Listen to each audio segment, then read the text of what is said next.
हाँ तो party scene कुछ ऐसा है। कल मैंने अपने चैनल पर एक वीडियो डाली थी, उसका टाइटल था फ्लिपकार्ट माफिया। फ्लिपकार्ट माफिया की वीडियो जिन लोगों ने नहीं देखी है, मैं आपको थोड़ा सा इंट्रोडक्शन दे देता हूँ। फ्लिपकार्ट माफिया एक तरह का ग्रुप था और उस ग्रुप में वो सारे के सारे लोग शामिल थे जो कि एक टाइम पर फ्लिपकार्ट के एम्प्लॉयज या फिर फ्लिपकार्ट के एग्जीक्यूटिव्स रह चुके थे।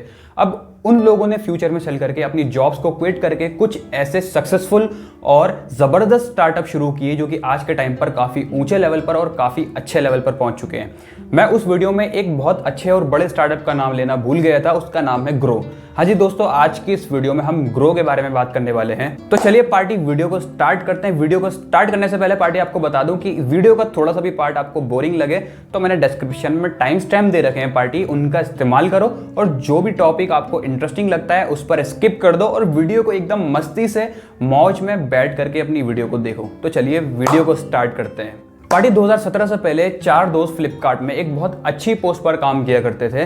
फिर एक दिन वो चारों के चारों दोस्त डिसाइड करते हैं कि हम अपनी इस जॉब को क्विट कर देंगे और एक स्टार्टअप शुरू करेंगे, उसका नाम हम रखेंगे ग्रो। ग्रो से पहले आपको बता दूं कि बहुत सारे स्टॉक ब्रोकिंग प्लेटफॉर्म्स एग्जिस्ट करते थे और बहुत सारे डिस्काउंट ब्रोकिंग फर्म्स भी थी।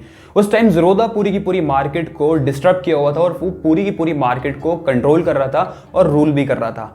ज़ीरोधा के बारे में पहले आपको छोटा सा इंट्रोडक्शन दे देता हूं, फिर उसके बाद ग्रो की कहानी सुनने में आपको और भी ज्यादा मजा आएगा। पार्टी 15 अगस्त 2010 के अंदर नितिन कामत और निखिल कामत ये दोनों एक कंपनी शुरू करते हैं, उसका नाम ये रखते हैं ज़ीरोधा।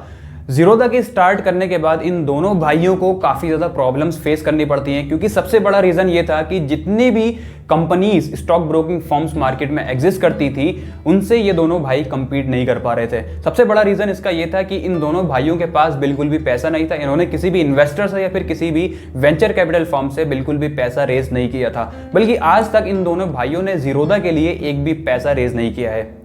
तो 2010 में ज़ीरोधा को स्टार्ट करने के बाद जब नितिन कामत और निखिल कामत बहुत ज़्यादा स्ट्रगल कर रहे थे तो एक दिन नितिन कामत बहुत बड़ी प्रॉब्लम एनालाइज करते हैं जो कि जितने भी इन्वेस्टर्स मार्केट में एग्जिस्ट करते थे वो फेस कर रहे थे। और वो प्रॉब्लम ये थी कि जितनी भी स्टॉक ब्रोकरिंग फर्म्स मार्केट में एग्जिस्ट करती थी वो अपने इन्वेस्टर्स से बहुत हाई अमाउंट में ब्रोकरेज चार्ज करती थी।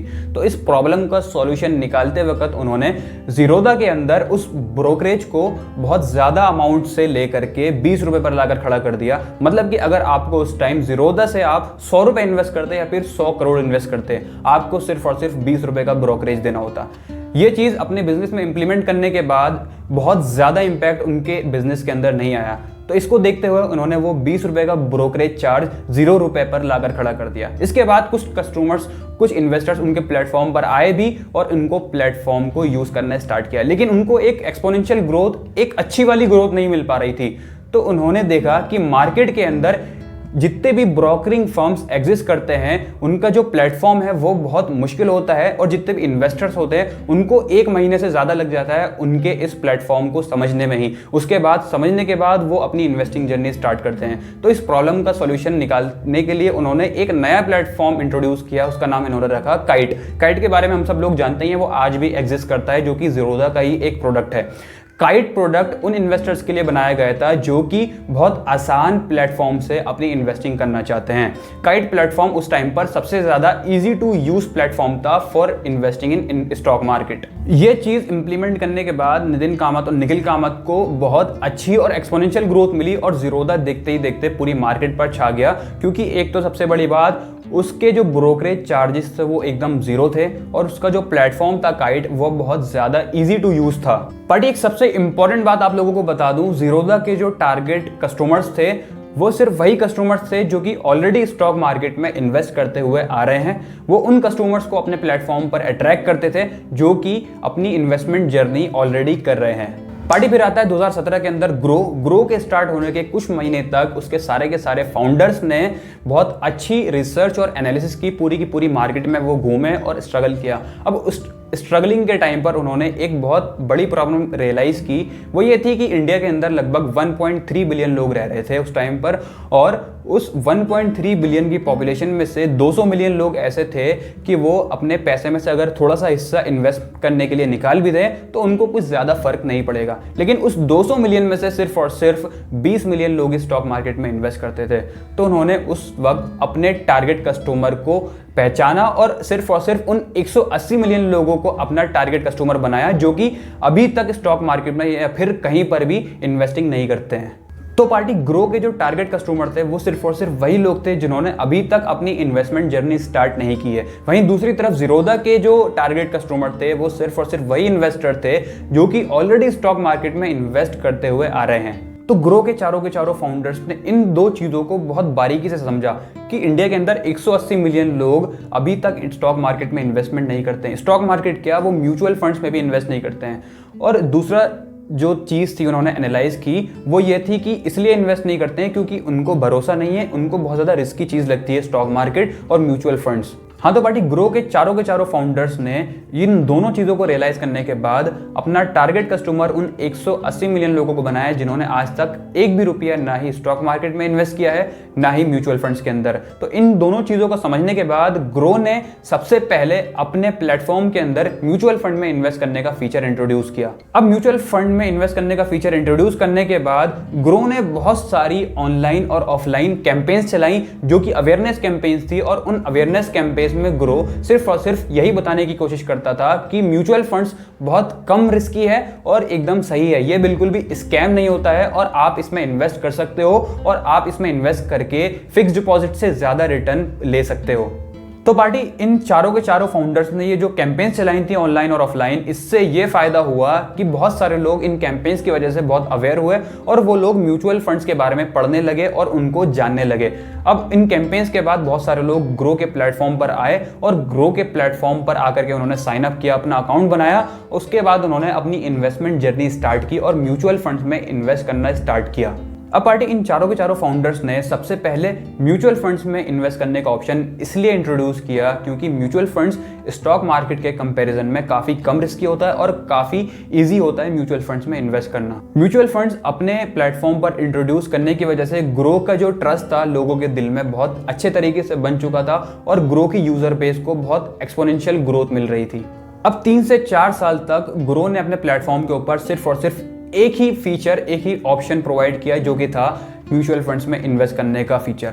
2018 के हिसाब से ग्रो ने लगभग 34 से भी ज्यादा म्यूचुअल फंड कंपनी से टाई अप किया था और अपने प्लेटफॉर्म पर रजिस्टर कराया हुआ था। आज हो सकता है कि ये नंबर और भी ज्यादा बढ़ चुका हो। फिर आप सबको याद होगा शायद जब 2020 के अंदर लॉकडाउन आया था, लॉकडाउन के बाद बहुत सारे लोग स्टॉक मार्केट के प्रति बहुत ज्यादा इंटरेस्ट दिखा रहे थे और इस बढ़ती हुई डिमांड को कैप्चर करने के लिए उन चारों के चारों फाउंडर्स ने ग्रो के ऊपर स्टॉक मार्केट में डायरेक्ट इन्वेस्टमेंट करने का फीचर इंट्रोड्यूस किया। देखते ही देखते इस फीचर के बाद उन्होंने इंट्राडे ट्रेडिंग का भी फीचर इंट्रोड्यूस किया। इसके बाद आईपीओ में इन्वेस्टमेंट करने का भी फीचर आया। इसके बाद ETF में इन्वेस्ट करने का भी फीचर आया। आज आप देख सकते हो आप ग्रो का ऐप यूज करके बॉन्ड्स भी खरीद सकते हो और फिक्स डिपॉजिट्स भी कर सकते हो।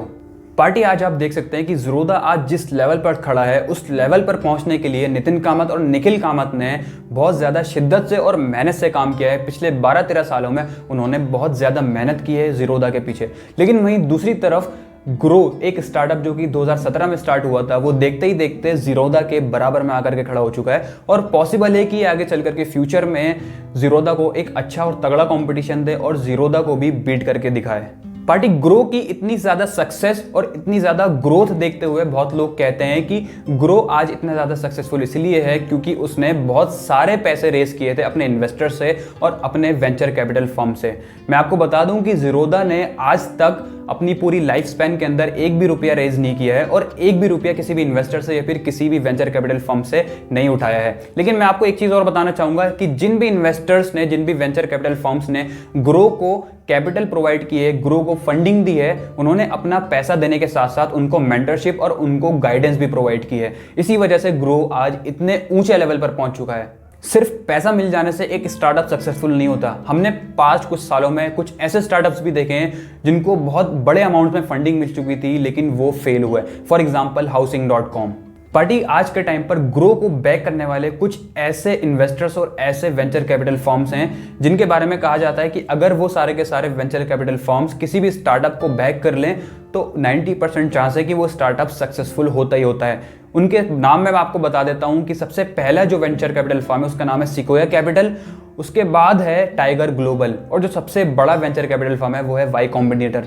ये अपने आप में ही एक से बढ़कर एक वेंचर कैपिटल फर्म्स है, और इनकी जो गाइडेंस और मेंटरशिप ये अपने स्टार्टअप्स को प्रोवाइड करते हैं वो इनके प्रोवाइड किए हुए पैसों से भी ज्यादा वैल्यूएबल है।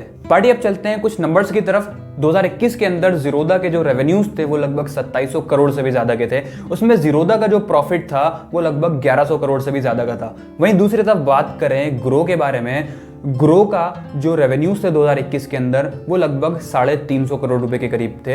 हालांकि ये बहुत कम है एज कम्पेयर टू जीरोधा। इसमें से बात करें ग्रो का क्या प्रॉफिट था वो अवेलेबल नहीं है, क्योंकि हाल ही में 2020 के अंदर ग्रो प्रॉफिटेबल हुआ है और उसने अपना पहला 1 करोड़ रुपया कमाया है। पार्टी ग्रो के जो रेवेन्यूज और प्रॉफिट्स हमने देखे हैं ये इतने ज़्यादा अनअट्रैक्टिव इसीलिए हैं क्योंकि आज के टाइम पर ग्रो अपना ज़्यादातर पैसा अपने यूजर्स और अपने कस्टमर्स को अच्छी सर्विस और सस्ती सर्विस प्रोवाइड करने पर खर्च कर रहा है। और आगे चलकर फ्यूचर में ग्रो कभी ना कभी प्रॉफिटेबल तो हो ही जाएगा और बहुत अच्छे प्रॉफिट्स अपने इन्वेस्टर्स को जनरेट करके भी देगा।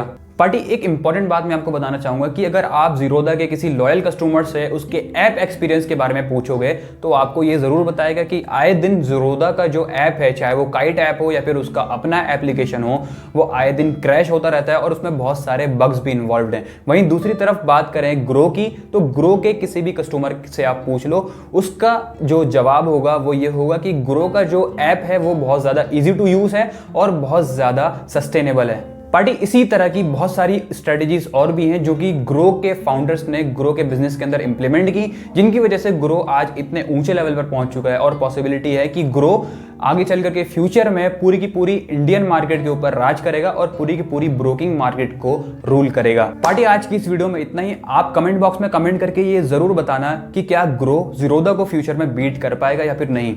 अगर आपको इसी तरीके की फैक्चुअल बेस्ड और फाइनेंशियल बेस्ड वीडियोस पसंद आती हैं तो आप मेरे चैनल को सब्सक्राइब कर सकते हो। मिलते हैं नेक्स्ट वीडियो में। Thank you.